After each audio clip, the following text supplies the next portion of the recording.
Let's bring in business reporter Alexis Christoforous for more on this bill's potential impact. And Alexis, they're calling this the Inflation Reduction Act. There's a ton of spending, though, in this bill. So how is it going to bring down inflation? Well, I've been talking to a number of economists and market strategists, Diane, putting that question to them as well. And most of them say that this Inflation Reduction Act is misnamed. They say it is a bill that is a tax and spend deal that will ultimately have minimal impact on inflation. And one thing they all agree on, it will not have any sort of an immediate impact on Americans' wallets. You know, the midterm elections are just about 3 months away. This bill, if it is indeed made law, won't have any real impact on inflation for at least a year to 18 months or more. So this is definitely not a quick fix. Also want to note that the Congressional Budget Office and other economic organizations actually studied this bill, and they too say it will have a minimal impact, if any, on inflation in the long term. Now, this bill would be paid for by raising taxes on large corporations and the wealthy. So how could that affect the average American?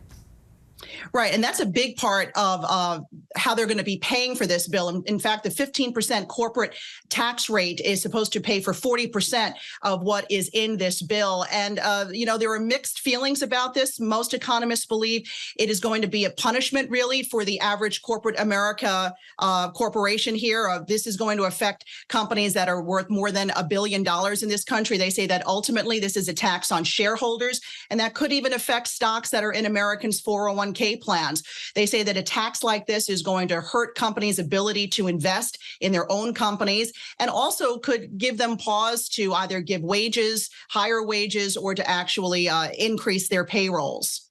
Now, the bill would expand the Affordable Care Act and allow Medicare to negotiate down some prescription drug costs. So how far will that go when it comes to reducing the financial burden on your average American family? Well, you know, this bill is saying that it's going to allow the government to negotiate rates with Medicare for the first time ever. That should help in the long run. It should also bring down the deficit. So those are two major positives for Americans and for the country overall. But again, in the longer term, most economists I spoke to believe that Americans will start to see some much needed relief in terms of their health costs. But again, that won't happen until at least 2024 or 25. And this bill also aims to fight climate change. It's implementing tax credits for clean energy initiatives. So how does that process work? So tax credits sound really good, but when you look at the numbers, it still doesn't move the needle much for Americans. I mean, this tax credit that they're offering for electric vehicles, I think it's $7,500. The average cost of an EV car in this country right now is $66,000. So it's still not affordable for most Americans. The tax incentive is not going to do much to incentivize people to go out and buy these things. And also, I want to mention that Senator Joe Manchin, when you're talking about climate change, one of the reasons why a lot of people believe he got on board with this is because lawmakers said they would support a pipeline in his state of West Virginia, and also some more infrastructure type deals and pipelines throughout the country. All right, Alexis Christoforous, always great to have your analysis. Thank you. Thanks.